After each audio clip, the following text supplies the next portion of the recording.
Ninatambua kwamba vijana wengi waliokamatwa na kushtakiwa kwa makosa ya uhaini hawakujua wanachokifanya. Nikiwa mama na mlezi wa taifa hili, ninavyoelekeza vyombo vya sheria na hasa ofisi ya mkurugenzi wa mashtaka kuangalia kiwango cha makosa yaliyofanywa na vijana wetu. Kwa wale ambao wanaonekana walifuata mkumbo na hawakudhamiria kufanya uhalifu, wawafutie makosa yao.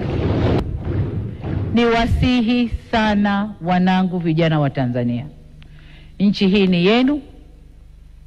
Kwa shida zozote zile zinazowakabili, msikubali hata siku moja kushawishiwa kuichoma nchi yenu wenyewe. Msikubali kukata tawi la mti ambao mmeukalia. Msikubali kabisa. Hili nawaomba mlikatae kwa nguvu zenu zote.